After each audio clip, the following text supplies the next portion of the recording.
1912년 2월 12일 싸늘한 양심전에서 등 굽은 한 여인이 벌벌 떨리는 손으로 붓을 잡았습니다. 그녀가 퇴위 조서에 서명하는 순간 268년을 이어온 대청제국은 영원히 무너져 내렸습니다. 그녀는 나라를 망친 요부도 권력을 휘두른 서태후도 아니었습니다. 자금성 역사상 가장 초라하고 불행했던 여인 육류태후입니다. 그녀의 인생은 철저한 비극이었습니다. 못생긴 외모 때문에 첫날 밤 남편 광서제에게 버림받았고 평생을 고모인 서태후의 꼭두각시로 살아야 했습니다. 그런데 역사는 잔인하게도 아무 힘도 없는 그녀에게 망국의 죄인이라는 가장 무거운 짐을 떠넘겼습니다. 평생 사랑받지 못하고 이용만 당하다가 결국 조상들에게 죄스러워 1년 만에 우라병으로 생을 마감한 여인. 세상은 그녀를 무능하다 손가락질했지만 과연 누가 그녀의 억울함을 알까요? 19세기 말 청나라는 병든 거인이었습니다. 서구 열강들은 아편과 대포를 앞세워 대륙을 유린했고 내부에서는 태평천국의 난이 휩쓸고 지나간 상처가 아물지 않았습니다. 이 위태로운 제국을 지탱하고 있는 것은 황제가 아니었습니다. 수렴청정이라는 명분 아래 권력을 휘두르고 있던 철의 여인 서태후였습니다.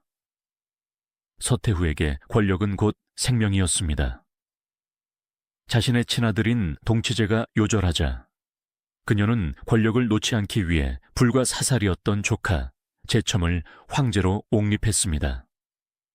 어린 황제는 그녀의 손바닥 안에서 자랐습니다. 하지만 아이는 자라나 어른이 되고 어른이 되면 자신만의 생각을 갖게 되는 법입니다.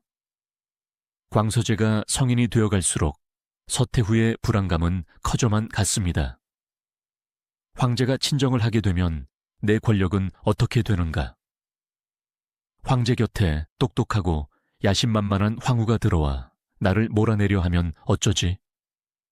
서태후는 잠 못 이루는 밤을 보냈습니다. 그리고 그녀는 아주 고전적이고도 잔인한 해결책을 떠올립니다. 바로 혈연으로 황제를 옭아매는 것이었습니다.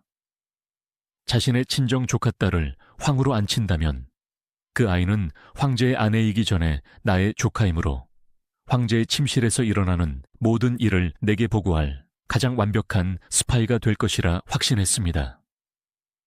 이 잔혹한 정치적 계산 속에서 지목된 희생양, 그녀가 바로 여평나랍 정분, 훗날의 룽위 황후였습니다. 정부는 서태후의 남동생인 여평나랍 계상의 딸이었습니다. 명문가에서 태어났지만 그녀는 당시의 미적 기준은 물론이고 일반적인 기준으로 보아도 결코 미인이라 할 수 없었습니다. 사료는 잔인하리만치 솔직하게 그녀의 외모를 기록하고 있습니다. 그녀는 키가 컸으나 등이 구부정하여 마치 곱추 같았고 얼굴은 말처럼 길었으며 치아는 밖으로 튀어나와 입을 다물어도 이가 보였다. 피부에는 핏기가 없어 마치 병자 같았다. 성격 또한 서태후와 정반대였습니다. 그녀는 조용했고 소심했으며 나서기를 싫어했습니다. 어릴 적부터 고모인 서태후의 위세에 눌려 길을 펴지 못하고 살았습니다. 그녀에게 꿈이 있었다면 그저 평범한 귀족 집안의 아내가 되어 조용히 사는 것이었을지도 모릅니다. 하지만 여평나랍이라는 성씨는 그녀를 평범하게 살도록 내버려 두지 않았습니다. 1889년 광서제의 나이 18세. 제국은 황제의 혼례 준비로 들썩였습니다. 이것은 단순한 결혼식이 아니었습니다. 황제가 성인이 되어 친정을 시작함을 알리는 신호탄이자 서태후가 쥐고 있던 권력을 황제에게 이양해야 하는 시점이 다가왔음을 의미했습니다. 하지만 서태후는 물러날 생각이 추호도 없었습니다. 그녀는 이번 황후 간택을 통해 자신의 권력을 영구화할 계획을 세웠습니다. 간택 당일 자금성 채화전에는 긴장감이 감돌았습니다. 전국에서 선발된 최고의 가문 교수들이 황제 앞에 섰습니다. 그 중에는 서태후가 내정한 조카 정분도 있었고 강서 순무 덕형의 두 딸도 있었습니다. 당시 광서제는 이미 마음속으로 정해둔 기준이 있었습니다. 그는 서태후의 간섭에서 벗어나고 싶었고 서태후의 핏줄인 정분만큼은 피하고 싶었습니다. 황제의 눈은 아름답고 총명해 보이는 덕형의 딸들에게 머물렀습니다. 이때의 상황을 묘사한 야사와 기록들은 한편의 숨막히는 심리 드라마를 보여줍니다. 황제의 손에는 오겨이가 들려 있었습니다. 이 오겨이를 건네받는 여인이 바로 황후가 되는 것입니다. 광서제는 떨리는 손으로 오겨이를 쥐고 자신이 마음에 둔 덕형의 딸 쪽으로 발걸음을 옮겼습니다. 그 순간 채화전의 공기를 찢는 날카로운 목소리가 들려왔습니다. 황제 서태후였습니다. 높은 보좌에 앉아있던 그녀가 싸늘한 눈빛으로 황제를 노려보고 있었습니다. 그녀의 입술은 굳게 다물어져 있었지만 눈짓은 명확하게 한 곳을 가리키고 있었습니다. 바로 자신의 조카 구부정한 등을 하고 고개를 숙이고 있는 정분이었습니다. 광서제는 얼어붙었습니다. 식은땀이 등줄기를 타고 흘러내렸습니다. 그는 오겨이를 쥔 손을 부들부들 떨며 잠시 멈춰 섰습니다. 그 짧은 몇 초의 정적. 그것은 황제로서의 자존심과 효도라는 명목의 굴종 사이에서 벌어지는 처절한 내적 전쟁이었습니다. 하지만 광서제는 알고 있었습니다. 여기서 고모의 뜻을 거스른다면 자신이 마음에 둔 저 여인은 황후가 되기는커녕 살아서 궁을 나가지 못할 수도 있다는 것을, 그리고 자신 또한 황제의 자리에서 쫓겨날 수 있음을.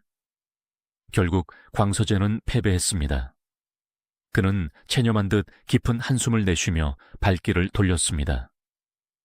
그리고 아무런 감정도 담겨 있지 않은, 오히려 절망에 가까운 눈빛으로 정분에게 다가갔습니다. 정분은 오겨이를 받아 들었습니다. 이것은 축복이었을까요? 아니면 저주였을까요? 그녀 역시 알고 있었을 것입니다. 사촌 동생인 황제의 눈에 서린 경멸과 혐오를. 자신이 선택된 이유가 사랑이나 덕망 때문이 아니라 오로지 고모의 탐욕을 채워줄 꼭두각시가 필요했기 때문이라는 사실을 말입니다. 그날 룽위는 황후가 되었습니다. 하지만 동시에 그녀는 여자로서의 행복을 영원히 박탈당했습니다. 손에 쥔 차가운 오겨이의 감촉처럼 그녀의 앞날에는 시린 겨울바람만이 기다리고 있었습니다. 1889년 2월 26일, 자금성 역사상 가장 성대한 결혼식 중 하나가 거행되었습니다. 황후의 가마인 16인교가 오문을 통과해 자금성 안으로 들어왔습니다. 길게는 황토가 깔렸고 백성들은 감히 고개를 들지 못한 채 절을 올렸습니다. 겉으로 보기에 이것은 대청제국의 위엄을 만방에 과시하는 경사였습니다. 그러나 그 화려한 의식 뒤편에는 참담한 현실이 도사리고 있었습니다. 혼례를 준비하던 과정에서 태화전 근처의 정문인 정양문의 문로에 화재가 발생했습니다. 이는 불길한 징조였습니다. 황후가 들어오는 문이 불타버린 것입니다. 서태후는 불길함을 감추기 위해 종이로 가짜 문을 만들라고 지시했습니다. 종이로 만든 문을 통과해 들어온 황후. 어쩌면 이것은 그녀의 운명을 암시하는 복선이었는지도 모릅니다. 겉만 화려할 뿐 실체는 종이처럼 찢어지기 쉬운 위태로운 지위 말입니다. 혼례 절차는 복잡하고 엄격했습니다. 하지만 가장 중요한 절차, 즉 부부가 진정으로 하나가 되는 동로의 연과 합방의 순간이 다가오고 있었습니다. 곤영궁. 명나라 때부터 황후의 침실로 사용되었던 이곳은 붉은색으로 치장되어 있었습니다. 용과 봉황이 수놓아진 이불, 타오르는 붉은 촛불, 그리고 희자가 새겨진 수많은 장식들. 모든 것이 완벽하게 준비되어 있었습니다. 시녀들과 환관들이 물러나고 방 안에는 단둘만이 남았습니다. 황제 광서제와 황후 정분.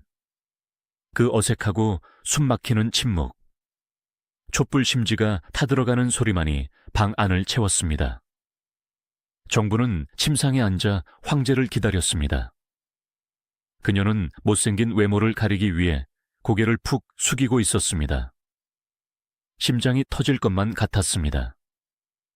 비록 고모의 강요로 맺어진 인연이라 할지라도 부부의 연을 맺은 이상 남편의 따뜻한 말 한마디를 기대하는 것은 여인의 본능이었을 것입니다. 하지만 광서제는 다가오지 않았습니다. 그는 방구석을 서성이다가 억지로 술 한 잔을 들이켰습니다. 그리고 마침내 입을 열었습니다. 그의 목소리는 분노와 슬픔으로 떨리고 있었습니다. 누님, 그는 아내를 황후라 부르지 않고 누님이라 불렀습니다. 사촌 누나라는 혈연 관계를 강조함으로써 부부 관계를 거부하겠다는 의사표시였습니다. 누님, 저는 고모님의 뜻을 거역할 수 없어 이 혼례를 치렀습니다. 하지만 광서제는 룽위의 얼굴을 똑바로 쳐다보지도 못한 채 벽을 보고 말을 이었습니다. 저는 영원히 당신을 누님으로 존경하고 예우할 것입니다. 황후로서의 다우도 해드릴 것입니다. 허나 제게 그 이상의 것을 바라지는 마십시오. 제 마음은 이미 죽었습니다. 그 말은 사형 선고와도 같았습니다. 차라리 화를 내거나 욕을 했다면 나았을지도 모릅니다. 하지만 광서제의 태도는 너무나 정중했고 그래서 더 비참했습니다. 존경하겠다는 말은 곧 여자로 보지 않겠다는 뜻이었고 유하겠다는 말은 허수아비로 세워두겠다는 뜻이었습니다. 그날 밤 광서제는 옷도 벗지 않은 채 침상 구석에 웅크리고 잠이 들었습니다. 어떤 기록에는 그가 밤새 흐느껴 울었다고도 전합니다. 룽위 황후는 그 옆에서 뜬 눈으로 밤을 지새웠습니다. 붉은 촛농이 눈물처럼 흘러내려 굳어갈 때까지 그녀는 숨소리조차 크게 낼 수 없었습니다. 신혼 첫날 밤, 그녀는 철저하게 혼자가 되었습니다. 이것이 비극의 시작이었습니다. 서태후가 짠 완벽한 각본 속에서 두 주인공은 각자의 지옥에 갇혀버렸습니다.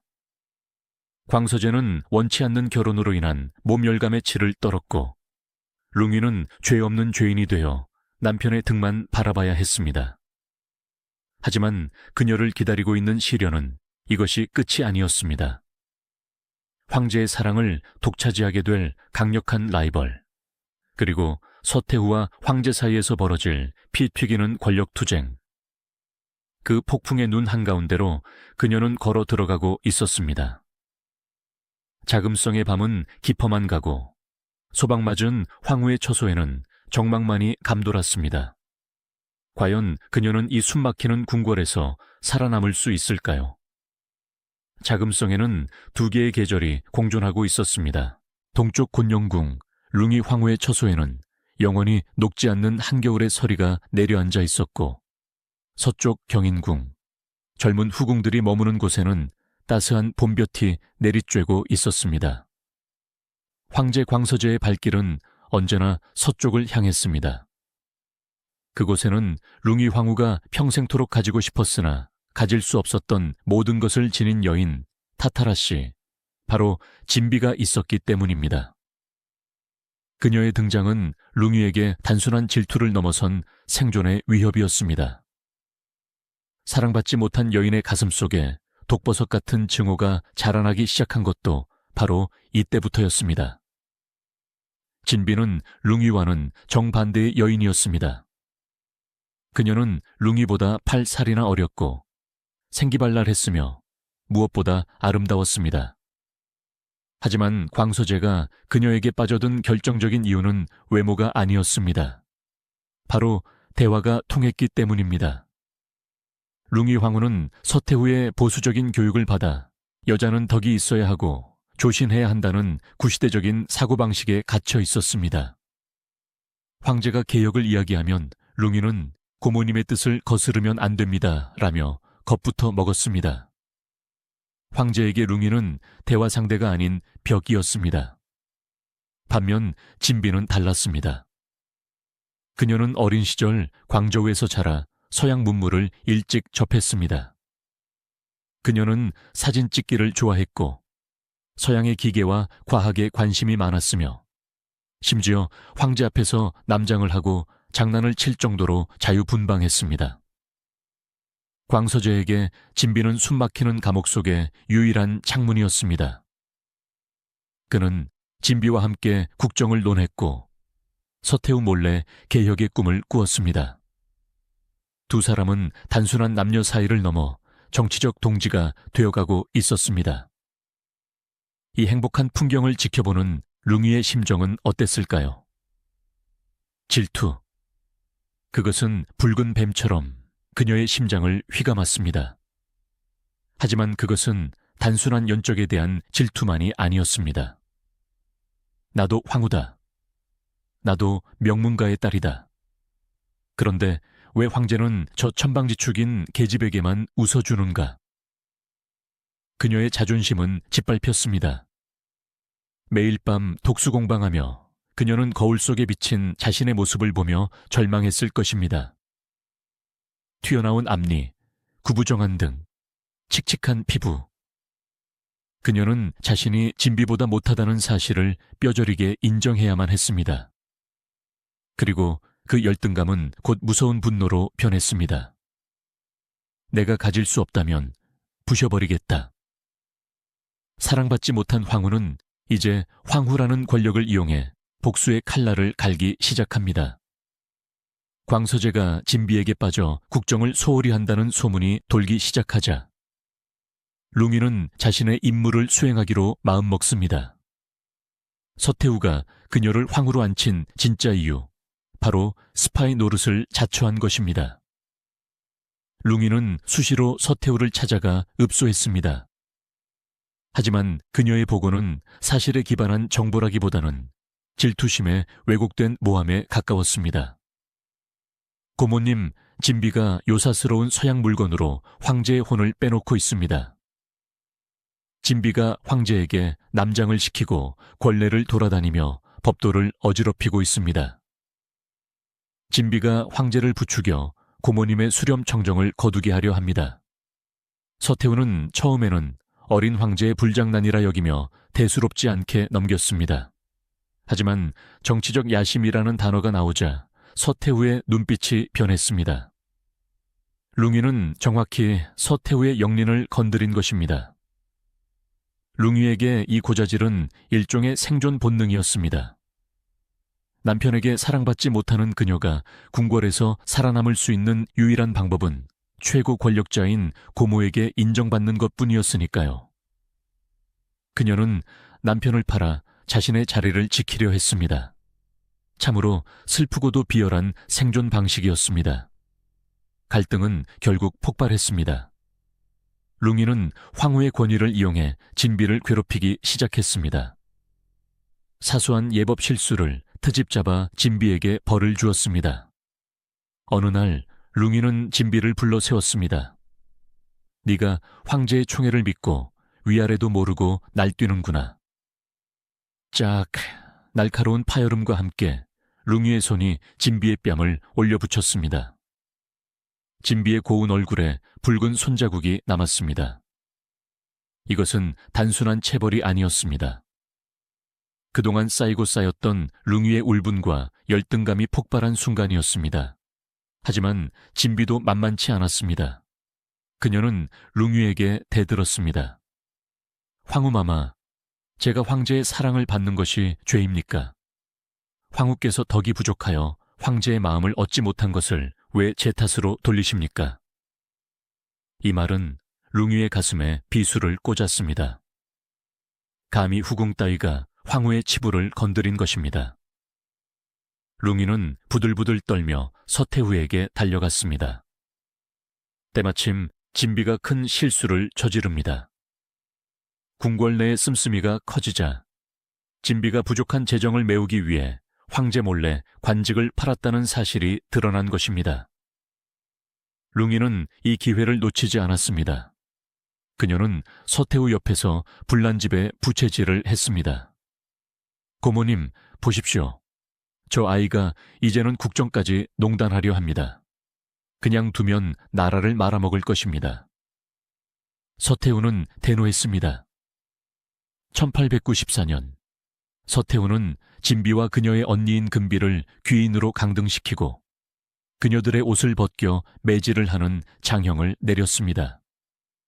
황제의 여자가 매를 맞는 것은 전례 없는 치욕이었습니다. 룽위는 승리감을 느꼈을까요?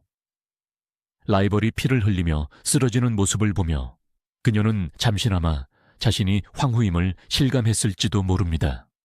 하지만 그 승리는 공허했습니다. 진비가 매를 맞을수록 광서제의 룽위를 향한 증오심은 더욱 깊어졌기 때문입니다. 광서제는 룽위를 보며 생각했습니다. 너는 여자가 아니다. 너는 독사다. 남편의 눈빛은 이제 차가움을 넘어 살기를 띠기 시작했습니다. 룽위는 경쟁자를 제거하려다 남편의 마음을 영원히 잃어버리고 말았습니다. 1898년 광서제는 최후의 도박을 겁니다.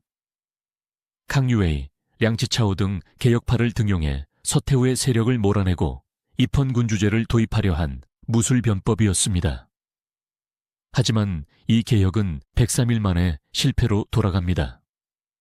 서태후는 위안스카이유의 밀고로 모든 사실을 알게 되었고 즉시 쿠데타를 일으켰습니다. 광서제는 영대라는 작은 섬에 유폐되었습니다. 그는 황제가 아니라 죄인이었습니다. 진비 또한 북삼소라는 냉궁에 갇혔습니다. 그곳은 창문도 제대로 없는 창고 같은 곳이었습니다. 이때 룽위는 무엇을 하고 있었을까요? 그녀는 여전히 서태후의 옆에 서 있었습니다. 남편이 감금당하고 남편의 꿈이 짓밟히는 순간에도 그녀는 침묵했습니다. 아니, 어쩌면 그녀는 내심 안도했을지도 모릅니다. 이제 황제는 내 곁에만 있게 되겠구나. 저 잘난 척하던 진비도 이제 끝이구나. 유폐된 광서제 곁을 지킬 수 있는 사람은 오직 황후인 룽위뿐이었습니다. 역설적이게도 남편이 모든 권력을 잃고 불행해진 후에야 룽위는 남편을 독차지할 수 있게 된 것입니다. 그녀는 매일 영대로 찾아가 남편의 수발을 들려 했습니다. 하지만 광서제는 그녀를 투명 인간 취급했습니다. 나가라. 내 얼굴만 봐도 숨이 막힌다. 그녀가 내민 밥상은 엎어졌고 그녀가 지어온 옷은 찢겨졌습니다. 권력 투쟁은 끝났지만 부부의 전쟁은 끝나지 않았습니다. 그리고 1900년 서구 열강에 대한 반발로 일어난 의화단 운동이 베이징을 휩쓸기 시작했습니다. 서양 귀신들을 몰아내자는 함성이 자금성 담장을 넘었고 8개국 연합군이 베이징으로 진격해오고 있었습니다. 제국의 종말을 알리는 포성소리와 함께 룽위 황후의 인생에서 가장 끔찍하고도 잊을 수 없는 사건이 다가오고 있었습니다. 바로 진비의 죽음, 우물 속으로 사라진 라이벌의 비명소리가 들려오고 있었습니다. 역사의 수레바퀴는 잔인하게 굴러갑니다. 질투와 애증으로 얼룩진 이 삼각관계는 곧 피로 씻겨질 운명이었습니다. 1900년 8월 14일 베이징의 하늘은 붉은 피로 물들어 있었습니다. 부청멸량을 외치던 의화단의 광기는 꺼졌고 그 자리를 메운 것은 8개국 연합군의 차가운 총검이었습니다. 자금성의 육중한 성문이 대포 소리에 흔들릴 때마다 200년 제국의 위엄도 함께 무너져 내렸습니다. 황궁은 공포의 도가니였습니다. 환관과 궁녀들은 살 길을 찾아 도망쳤고 보물들은 바닥에 나뒹굴었습니다. 이 아비규환 속에서 서태후는 평생 길러온 긴 손톱을 깎으며 차가운 결단을 내립니다. 그리고 그 결단은 룽위 황후의 눈앞에서 가장 끔찍한 비극으로 실현됩니다. 바로 그녀의 영원한 라이벌, 진비의 마지막 숨통을 끊어놓는 일이었습니다. 그날 자금성 북쪽의 작은 우물 앞에서 무슨 일이 있었을까요? 룽이 황후는 그 참혹한 광경을 지켜보며 무슨 생각을 했을까요? 서태후는 냉정했습니다. 연합군이 베이징 성벽을 넘었다는 보고를 받자마자 그녀는 피난을 준비했습니다. 하지만 화려한 황실의 의복으로는 도망칠 수 없었습니다. 그녀는 자신과 황제, 그리고 황후에게 평민들이 입는 푸른 무명옷으로 갈아입을 것을 명했습니다. 머리를 빗어라. 따은 머리는 안 된다. 평민 여인처럼 쪽을 져라. 룽이 황후는 고모의 명령에 따라 거친 무명천을 몸에 둘렀습니다. 황후의 관복을 벗어던진 그녀의 모습은 초라하기 그지없는 시골 아낙네 같았습니다. 그때 서태후가 나직하게 명령했습니다. 북삼소에 갇혀있는 진비를 데려오너라. 룽이의 심장이 덜컥 내려앉았습니다. 3년 가까이 냉궁에 유폐되어 있던 진비. 그녀를 데리고 피난을 가려는 것일까요? 아니면 버리고 가려는 것일까요? 룽이는 불안한 눈빛으로 서태후를 따라 나섰습니다. 진비가 끌려왔습니다. 오랫동안 갇혀 있어 얼굴은 창백했고 몸은 야위었지만 그녀는 여전히 황제를 찾았습니다. 황제 폐하, 폐하는 어디 계십니까? 폐하와 함께 가게 해주십시오. 서태후는 차갑게 진비를 내려다보며 말했습니다. 우리는 지금 피난을 떠난다. 하지만 너는 데려갈 수 없다. 진비가 애원했습니다. 저도 데려가 주십시오. 짐이 되지 않겠습니다. 서태후의 입에서 서리빨 같은 말이 떨어졌습니다. 너는 젊고 예쁘다. 길에서 서양 오랑캐들을 만나 욕을 당하면 황실의 조상들을 무슨 면목으로 뵙겠느냐. 그러니 너는 여기서 죽어라. 그것이 황실의 채통을 지키는 길이다. 그것은 자결 명령이었습니다. 아니, 사형 선고였습니다. 진비는 믿을 수 없다는 듯 고개를 저었습니다. 죽을 수 없습니다. 황제 폐하를 뵙게 해주십시오. 폐하께서 저에게 죽으라 하신다면 그때 죽겠습니다. 그 순간 서태후가 눈짓을 보냈습니다. 악명 높은 환관 추억귀가 다가왔습니다. 마마, 시간이 없습니다. 어서 가시지요. 환관들이 진비의 팔을 낚아챘습니다. 진비는 필사적으로 저항했습니다. 그녀는 룽이 황후 쪽을 바라보며 소리쳤을지도 모릅니다. 황후마마, 살려주십시오. 저를 도와주십시오. 룽이는 아무 말도 하지 않았습니다. 그녀는 나설 용기도 없었고 나서고 싶은 마음도 없었을 것입니다. 자신의 남편을 빼앗아간 여인, 자신을 무시했던 그 오만한 후궁이 죽음의 문턱에 서 있는 순간 룽이는 그저 침묵이라는 가장 잔인한 동조를 선택했습니다. 밀어 넣어라. 촉귀와 환관들이 진비를 들어 올렸습니다. 작은 우물의 입구는 사람 하나가 겨우 들어갈 정도로 좁았습니다. 놔라, 이거 놔라, 황제 폐하, 첨벙. 물소리는 크지 않았습니다. 하지만 그 소리는 천둥 소리보다 더 크게 룽위의 귓가를 때렸습니다. 우물 아래서 비명소리가 몇 번 울리는가 싶더니 이내 잠잠해졌습니다. 환관들은 서둘러 큰 돌을 가져와 우물 입구를 막았습니다.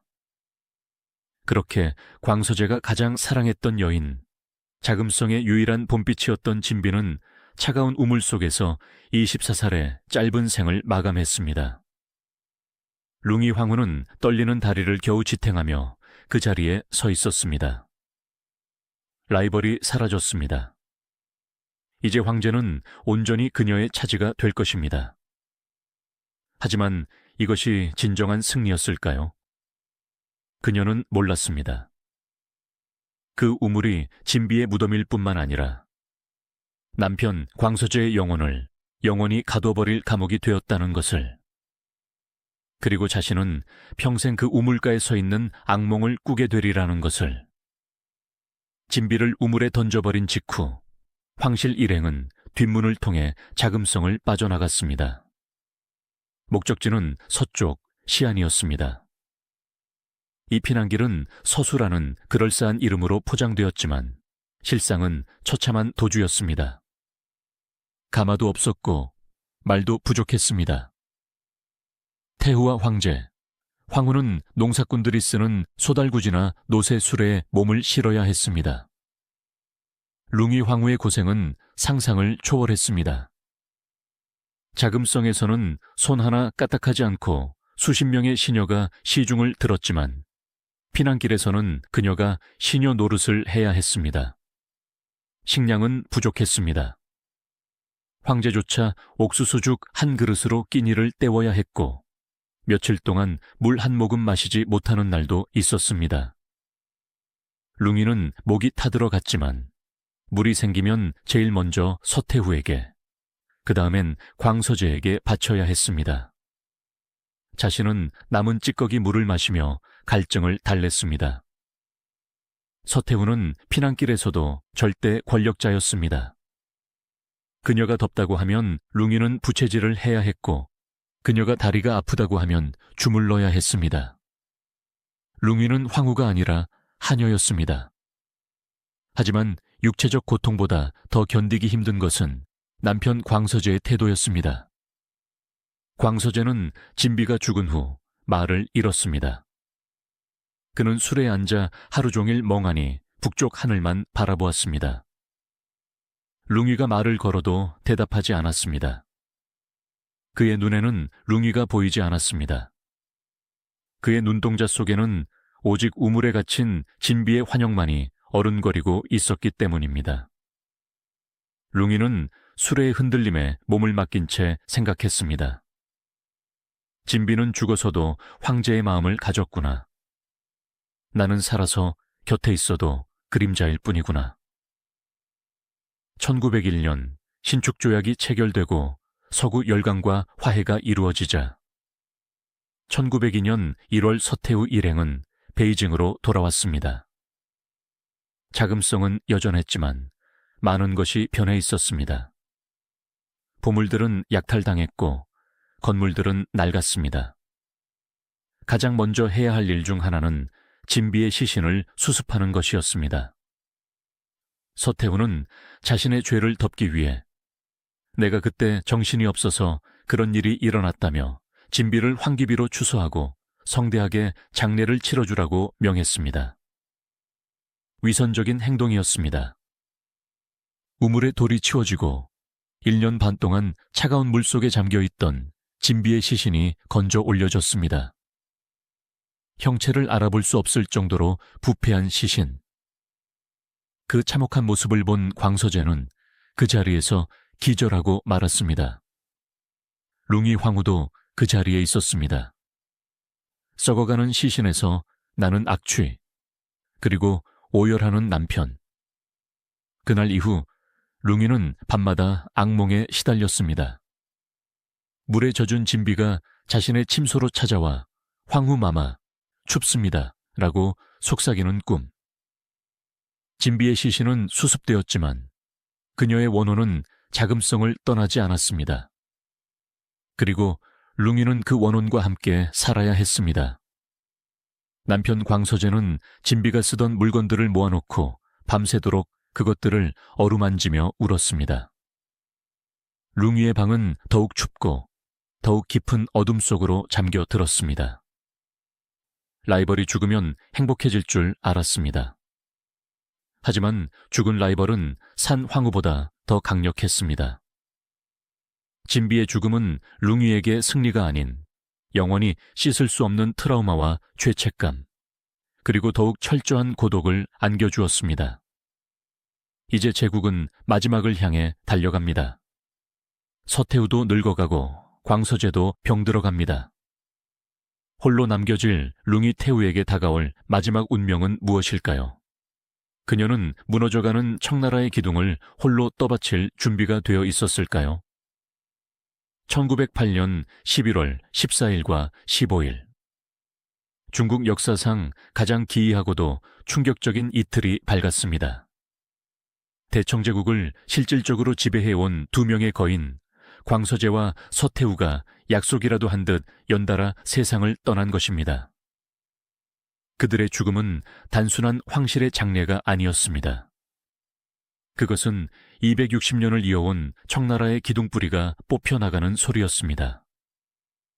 그리고 그 폐허 위에 덩그러니 남겨진 한 여인, 룽위. 어제까지는 남편에게 무시당하고 고모에게 조종당하던 그림자 황후였던 그녀가 하루아침에 천하의 주인이 되어버린 것입니다. 하지만 그녀는 알지 못했습니다. 자신에게 주어진 그 화려한 권력이 사실은 독이 든 성배였다는 것을 말입니다. 1908년 11월 14일 저녁 38세의 젊은 황제 광서제는 영대의 차가운 방에서 죽음을 맞이하고 있었습니다. 그는 지난 10년 동안 유폐 생활을 하며 몸과 마음이 병들대로 병들어 있었습니다. 하지만 그의 죽음은 너무나 급작스러웠습니다. 현대 과학자들의 연구 결과 광서제의 머리카락과 유골에서는 치사량의 2000배가 넘는 비소가 검출되었습니다. 누군가 황제를 독살했다는 뜻입니다. 과연 범인은 누구였을까요? 자신이 죽으면 황제가 다시 권력을 잡을까 두려워했던 서태후였을까요? 아니면 위안스카이였을까요? 범인이 누구든 광서제의 마지막 순간은 처참했습니다. 그는 고통 속에서 바닥을 구르며 소리쳤습니다. 나는 죽고 싶지 않다. 아직 할 일이 남았단 말이다. 그 자리에 룽이 황후가 들어왔습니다. 남편의 임종을 지키기 위해서였습니다. 하지만 광서제는 죽어가는 순간에도 룽이를 향해 고개를 돌리지 않았습니다. 그는 허공을 향해 손을 뻗으며 우물 속에 잠든 진비의 이름을 부르다 숨을 거두었다고 전해집니다. 룽이는 남편의 차가운 손을 잡지 못했습니다. 20년의 부부 생활 동안 단 한 번도 마음을 섞지 못했던 남편. 그는 죽어서야 비로소 그녀의 감시에서 그리고 고통스러운 삶에서 해방된 것입니다. 룽이는 시신 앞에서 중얼거렸습니다. 이제 편안하십니까? 저를 미워하던 마음도 다 가져가셨습니까? 광서제가 눈을 감은 지 20시간도 채 지나지 않은 다음 날 오후 반세기를 호령했던 철의 여인 서태후의 생명 불꽃도 꺼져가고 있었습니다. 그녀는 자신이 죽을 것을 예감하고 마지막 교지를 내립니다. 광서제에게 후사가 없으니 순친왕의 아들 푸이를 황제로 삼는다. 그리고 룽이 황후를 룽이 황태후로 높이고 섭정을 맡긴다. 이것이 서태후의 마지막 안배였습니다. 3살짜리 어린아이를 황제로 앉히고 자신의 조카딸인 룽이를 섭정으로 세워 권력을 계속 자신의 가문이 쥐게 하려는 속셈이었습니다. 죽기 직전 서태후는 룽이의 손을 잡고 유언을 남겼습니다. 너는 성격이 유약하여 걱정이구나. 하지만 우리 가문의 영광을 지켜야 한다. 무슨 일이 생기면 순친왕과 상의하되 결정은 네가 내려라. 그 말을 끝으로 대청제국을 쥐락펴락했던 여걸은 숨을 거두었습니다. 룽이는 이제 거대한 폭풍 속에 홀로 남겨졌습니다. 자신을 지켜주던 거대한 우산이 사라진 것입니다. 그녀는 두려움에 떨었습니다. 고모님, 저 혼자 어찌하란 말입니까? 제12대 황제 선통제의 즉위식. 살을 애는 듯한 바람이 자금성을 휘감던 날이었습니다. 낯선 환경과 무거운 공기에 겁을 먹은 어린 푸이는 차가운 용상을 견디지 못하고 울음을 터뜨렸습니다. 의왕, 집에 갈래. 아빠, 나 집에 갈 거야. 엄숙해야 할 즉위식장은 순식간에 아수라장이 되었습니다. 신하들은 당황하여 어쩔 줄 몰랐고 용상 옆에 숨어있던 아버지 제풍은 땀을 뻘뻘 흘리며 무심결에 역사의 저주가 될 한마디를 내뱉고 맙니다. 울지 마라, 울지 마. 곧 끝난다. 금방 끝날 거야. 새 시대가 열리는 날, 끝난다는 말은 제국의 몰락을 알리는 불길한 신호탄과도 같았습니다. 신하들의 얼굴은 사색이 되어 수군거렸습니다. 대청의 명운이 다했다는 뜻인가? 불길하구나. 이 혼란스러운 상황 속에서 룽이태우는 그저 멍하니 앉아 있었습니다. 그녀는 서태후처럼 좌중을 압도할 카리스마도 아이를 달랠 따뜻한 모성애도 없었습니다. 엉망진창이 된 즉위식은 앞으로 그녀가 이끌어갈 청나라의 미래가 얼마나 무기력할지를 보여주는 서막에 불과했습니다. 룽위는 제2의 서태후를 꿈꿨습니다. 그녀는 고모가 했던 것처럼 주렴을 치고 천하를 호령하고 싶어 했습니다. 하지만 그녀에게는 권력자의 필수 조건인 정치적 감각과 지성이 결여되어 있었습니다. 복잡한 정세가 밀려오면 그녀는 순친왕과 상의하라며 책임을 회피하기 바빴습니다. 대신 그녀가 집착한 것은 오직 껍데기뿐인 권위였습니다. 내 밥상에 반찬 가짓수가 서태후 때보다 적다. 늘려라. 환관들이 나를 무시하는 것 같다. 매질을 하라. 나라의 기둥이 썩어 무너지고 있는데 태우는 고작 밥상에 반찬 투정이나 하고 있었던 것입니다. 주인이 약해지면 사냥개가 이빨을 드러내는 법. 권력의 공백을 틈타 야심가들이 움직이기 시작했습니다. 그중 가장 위험한 인물, 위안스카이가 룽이태우의 무능함을 간파하고 어둠 속에서 서서히 발톱을 갈고 있었습니다. 룽이태우는 스스로를 제국의 통치자라 착각했지만 세상은 그녀를 침몰하는 배의 선장이라 불렀습니다. 배에는 이미 구멍이 나 물이 차오르는데 선장은 노를 저을 줄도 구멍을 막을 줄도 몰랐기 때문입니다. 그 불안한 예감은 적중했습니다. 운명의 1911년 10월 11일 우창에서 울려 퍼진 한 발의 총성이 잠자던 대륙을 깨웠습니다. 신해 혁명이 폭발한 것입니다. 그것은 단순한 반란이 아니었습니다. 260여 년간 중국을 지배해온 만주족 정권에 대한 한족의 분노가 활화산처럼 터져나온 것이었습니다. 만주족을 몰아내고 중화를 회복하자. 혁명의 불길은 삽시간에 대륙을 집어삼켰습니다. 남부의 성들이 도미노처럼 독립을 선언했습니다. 자금성의 붉은 담벼락안, 룽이태우의 침소에도 혁명의 함성이 들려오고 있었습니다.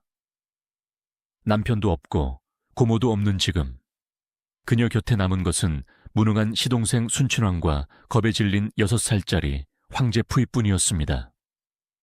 이제 그녀는 선택해야 했습니다. 앉아서 죽을 것인가, 아니면 악마의 손이라도 잡을 것인가. 그녀가 선택한 구원자는 아이러니하게도 남편 광서제를 배신했던 희대의 야심가 위안스카이였습니다. 조정은 패닉 상태였습니다. 청나라의 정예군인 북양군은 혁명군을 진압할 생각은 않고 눈치만 보고 있었습니다.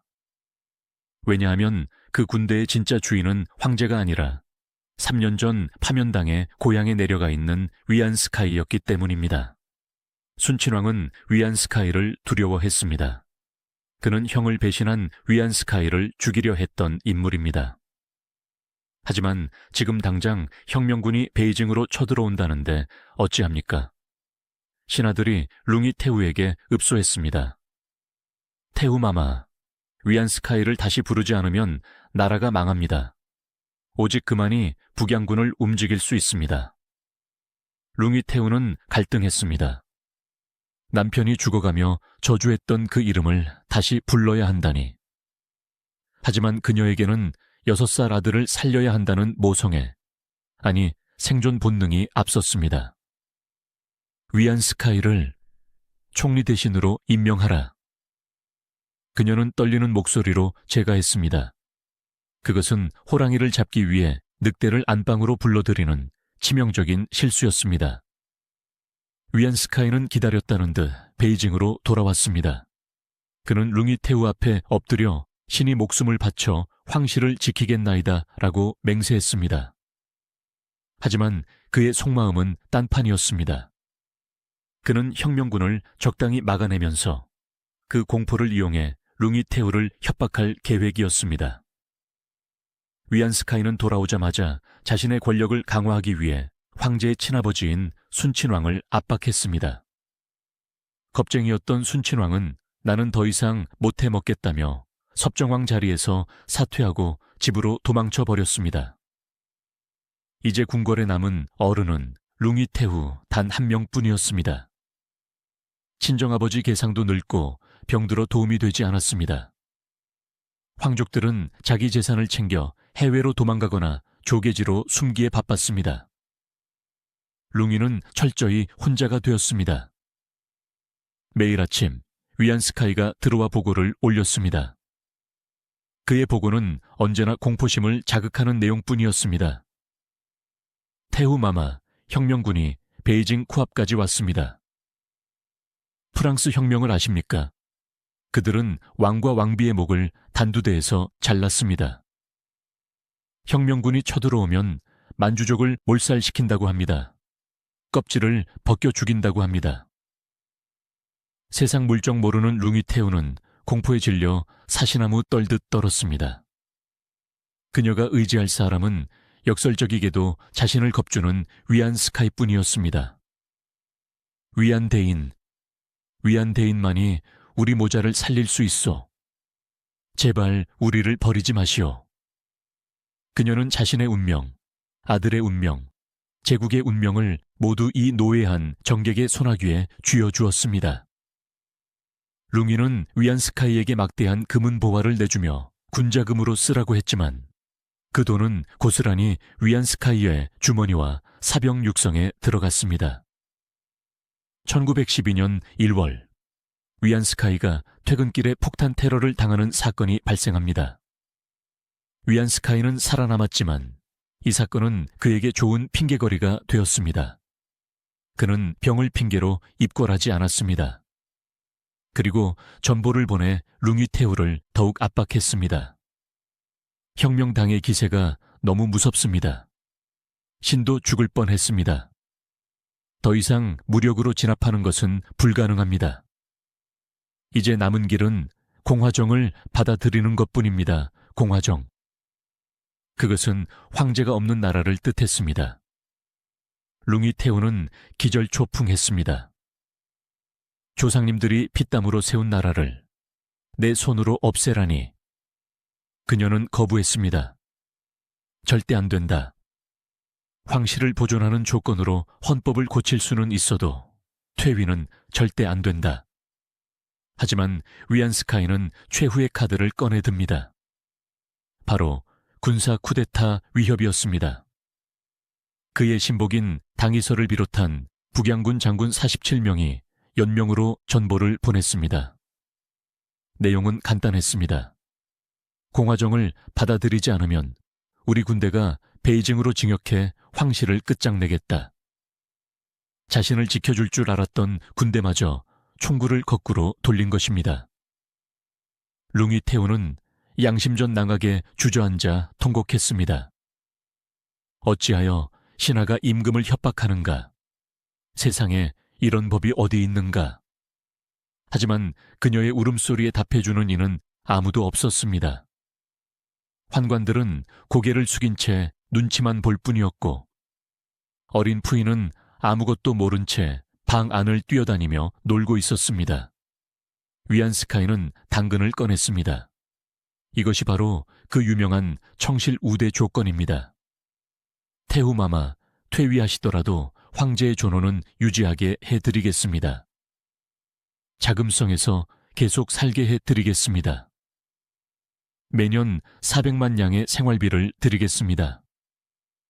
황실의 사유재산과 능묘를 보호해 드리겠습니다. 그는 악마의 속삭임처럼 달콤하게 유혹했습니다.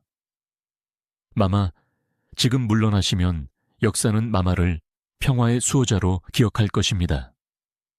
하지만 끝까지 버티시면 혁명군의 칼날에 황족들이 몰살당할 것입니다. 선택하십시오. 명예로운 퇴진입니까?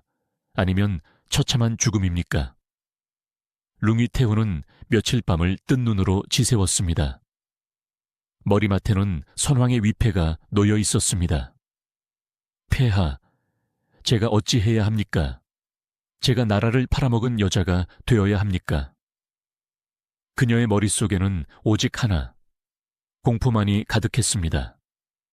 진비가 우물에 빠져 죽던 그날의 공포, 피난길에서 겪었던 배고픔과 멸시, 만약 혁명군이 쳐들어온다면 그보다 더한 일을 겪게 될 것이라는 위안스카이의 협박은 그녀의 이성을 마비시켰습니다.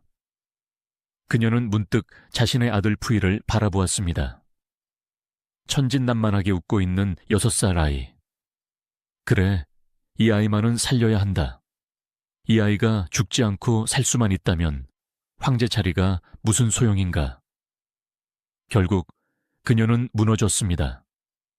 그녀는 붉게 충혈된 눈으로 위안스카이를 바라보며 체념한 듯 힘없이 고개를 끄덕였습니다. 대인의 뜻대로 하시오. 그 한마디, 그것은 268년 청나라의 역사, 아니 진시황 이래 2000년을 이어온 중국 황제 지배 체제의 종말을 구하는 항복 선언이었습니다. 폭풍이 몰아치던 밤, 룽위태후는 제국의 운명이 담긴 문서, 퇴위 조서를 받아 들었습니다. 그녀의 손은 덜덜 떨렸고 눈물은 멈추지 않았습니다. 하지만 역사의 시계바늘은 멈추지 않았습니다. 이제 마지막 순간이 다가왔습니다. 붓을 들어 역사의 마침표를 찍어야 할 시간. 그날 양심전의 공기는 얼마나 무거웠을까요? 마지막 어전회에, 그리고 그녀가 흘린 마지막 눈물. 1912년 2월 12일 아침. 자금성의 공기는 그 어느 때보다 무겁고 차가웠습니다. 이날은 청나라의 마지막 조회가 열리는 날이자 2132년 동안 중국을 지배해온 황제 제도 역사 속으로 사라지는 날이었습니다. 양심전의 동난각. 룽위태후는 평소보다 더 정성스럽게 화장을 하고 가장 화려한 조복을 갖춰 입었습니다. 그것은 죽으러 가는 사람의 마지막 단장과도 같았습니다. 그녀의 곁에는 아무것도 모르는 6살 황제 푸이가 앉아 있었습니다. 이제 곧 문이 열리면 그녀는 조상들에게 가장 큰 죄를 지은 여인이 되어야 합니다. 역사의 죄인으로 기록될 그 순간이 그녀의 눈앞에 닥쳐왔습니다. 마지막 어전회의는 썰렁했습니다. 만주족 왕공 대신들은 대부분 도망치거나 병을 핑계로 나오지 않았습니다. 자리를 채운 것은 위안스카이의 신복인 한족 대신들 뿐이었습니다. 호유덕 외무 대신이 떨리는 목소리로 청황실 퇴위조서 초안을 읽어 내려갔습니다. 짐은 흠청함의 관측과 민심의 향배를 살피건대 이제 천하의 대세는 공화로 기울었다. 이에 황제의 자리를 내놓고 중화민국의 대업을 이루게 하노라. 한 글자 한 글자가 룽위태후의 가슴을 후벼 팠습니다. 민심이 떠났다. 대세가 기울었다. 그것은 너희 황실은 이제 필요 없으니 꺼지라는 사형 선고나 다름없었습니다. 조서를 읽는 소리가 끝나자 양심전에는 무거운 침묵이 흘렀습니다. 모든 눈이 룽위태후를 향했습니다. 이제 그녀가 승인만 하면 모든 것이 끝나는 것입니다. 룽위태후는 참았던 울음을 터뜨렸습니다. 채통이고 위험이고 따질 겨를이 없었습니다. 내가 우리 집안을 망쳤구나. 선왕이시여, 서태후 마마. 저를 용서하지 마소서. 그녀의 통곡 소리가 양심전의 높은 천장을 때렸습니다. 그 처절한 울음소리에 철석 같은 마음을 가진 대신들도 고개를 숙이고 눈시울을 붉혔습니다. 심지어 기둥 뒤에 서 있던 환관과 궁녀들도 모두 엎드려 소리내어 울었습니다. 양심전은 순식간에 눈물바다가 되었습니다. 하지만 그 눈물로 무너지는 제국을 다시 세울 수는 없었습니다. 대신 조병균이 조심스럽게 재촉했습니다. 태후마마, 시간이 없습니다. 옥새를 찍으셔야 합니다. 룽이는 흐려진 눈으로 붓을 들었습니다. 손이 너무 심하게 떨려 붓을 잡을 수조차 없었습니다. 옆에 있던 태감이 붓을 잡아주어야 했습니다. 그녀는 퇴위 조서를 멍하니 바라보았습니다. 이 종이 한 장에 누르하치가 만주벌판을 누비며 세운 대청제국의 운명이, 강희제와 걸륭제의 영광이 모두 담겨 사라지는 것입니다. 쿵 옥새가 찍히는 소리. 그것은 268년 청나라 역사에 관 뚜껑이 닫히는 소리였습니다. 1912년 2월 12일, 대청제국은 멸망했습니다.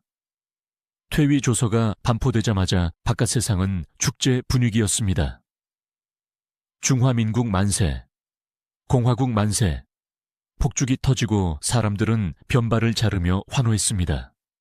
하지만 자금성 안은 죽음처럼 고요했습니다. 청실 우대 조건에 따라 황제와 태우는 자금성 내정에서 계속 거주할 수 있었습니다. 이를 역사에서는 소조정이라 부릅니다. 하지만 이것은 보호가 아니라 유폐였습니다. 혁명정부는 자금성의 앞부분을 접수했고 룽이와 푸이는 뒷부분에 갇힌 신세가 되었습니다. 화려했던 황궁은 이제 거대한 감옥이 되었습니다. 룽이 태후의 처소인 태극전. 그녀는 하루 종일 멍하니 창밖만 바라보았습니다. 어제까지만 해도 천하의 주인이었으나 오늘부터는 청나라 폐주의 보호자일 뿐이었습니다. 환관들이 수군거렸습니다. 태후마마께서 식사를 전폐하셨다더라.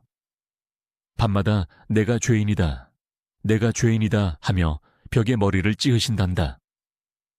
소조정의 삶은 비참했습니다. 공화국 정부는 약속했던 연금 400만 냥을 제대로 지급하지 않았습니다. 재정은 바닥이 났습니다. 환관과 궁녀들은 월급이 밀리자 궁궐의 물건을 훔쳐 내다 팔기 시작했습니다. 어느 날 룽이 태우는 자신의 생일을 맞아 신하들에게 하사품을 주려 했으나 창고가 비어있다는 보고를 받습니다. 그녀는 씁쓸하게 웃으며 자신의 머리 장식과 팔찌를 빼서 주었습니다. 가져가라. 이것이 내 마지막 재산이다. 그녀는 검소하게 살았습니다. 화려했던 서태후 시절의 사치는 꿈도 꿀 수 없었습니다.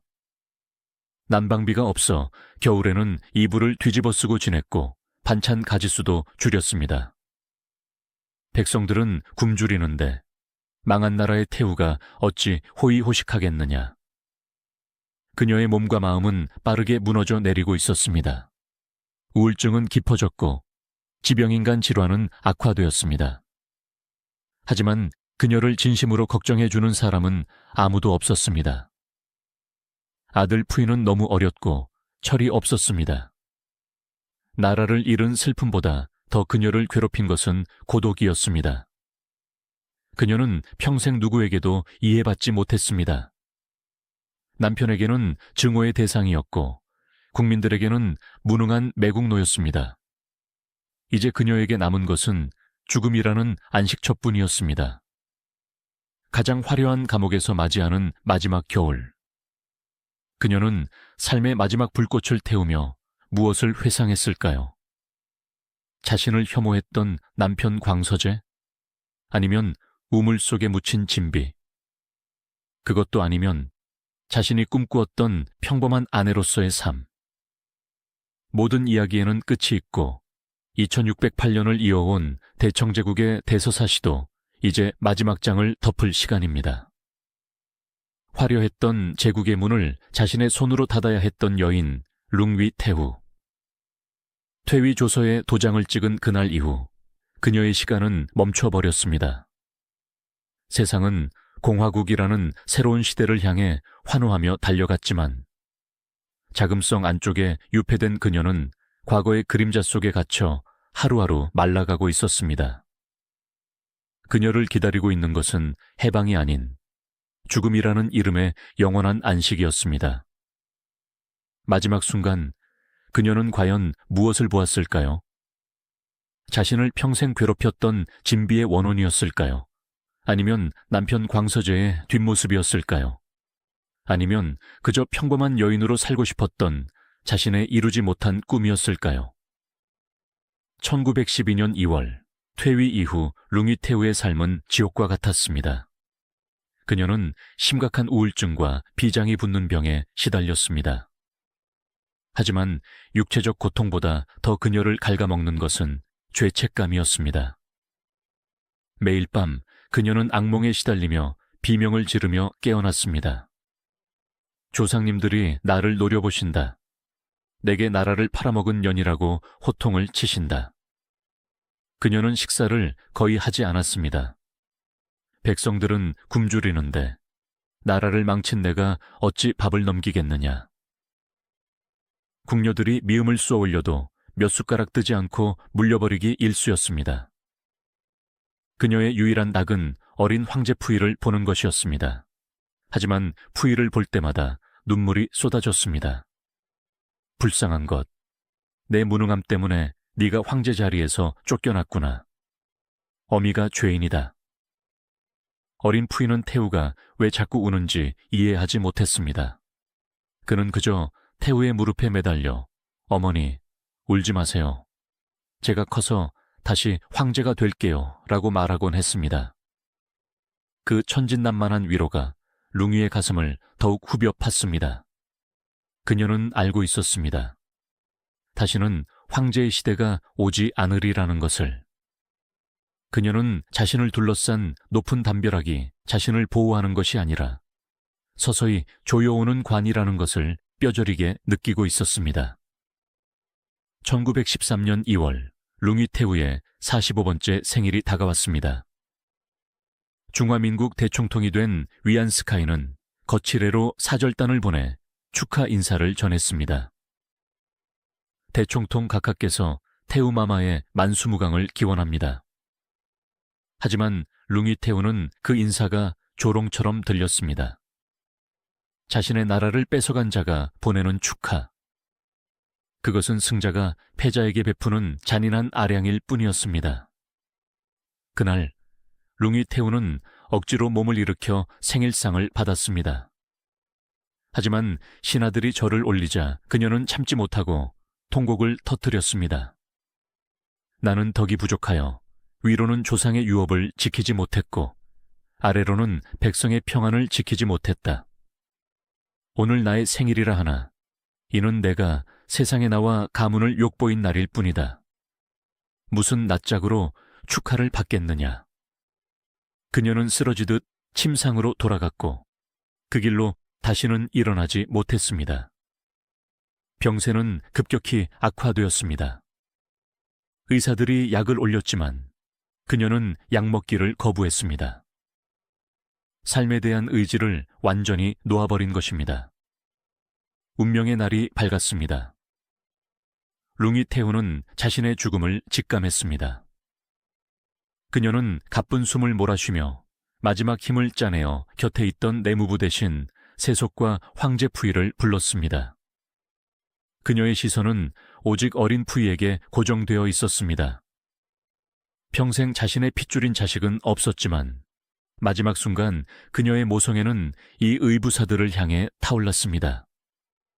그녀는 떨리는 손으로 푸이의 작은 손을 잡았습니다. 황제야, 내가 죽으면 너는 이제 의지할 곳 없는 고아가 되겠구나. 세상은 험하고 인심은 흉흉한데 이 어린 것을 두고 어찌 눈을 감을꼬. 푸이는 태우의 손을 잡고 울음을 터뜨렸습니다. 룽이태우는 눈물을 흘리며 말을 이었습니다. 우리 가문은 나의 손에서 끝이 났다. 나는 죽어서도 지하의 열성조를 뵐 면목이 없다. 부디 너는 몸을 보존하여 평안하게 살거라. 그것만이 나의 마지막 소원이다. 그리고 그녀는 천장을 바라보았습니다. 주마등처럼 스쳐 지나가는 기억들. 차가웠던 첫날 밤의 심방. 자신을 벌레 보듯 했던 남편 광서재의 눈빛. 우물 속으로 사라지던 진비의 비명, 그리고 떨리는 손으로 옥새를 찍던 그날의 수치심. 아, 고단한 삶이었다. 그녀의 눈에서 마지막 눈물 한 방울이 베개 위로 떨어졌습니다. 잡고 있던 푸이의 손에서 힘이 빠져나갔습니다. 1913년 2월 22일, 향년 45세.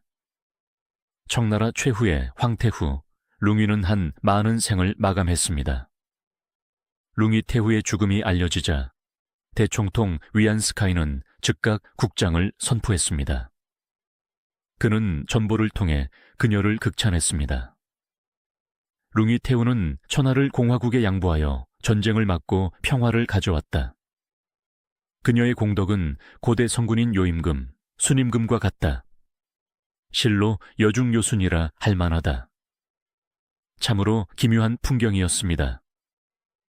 제국을 무너뜨린 공화국 정부가 제국의 마지막 태후를 영웅으로 추앙하며 장례를 치러주는 상황.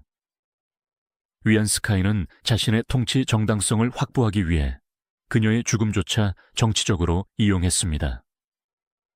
3일 동안 전국에 조기를 개양하고 27일 동안 상복을 입도록 했습니다.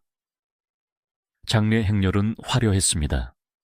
종이로 만든 수많은 명기, 화려한 상여, 곡을 하는 사람들. 하지만 그것은 알맹이가 빠진 껍데기였습니다. 진정으로 그녀를 위해 울어주는 사람은 없었습니다.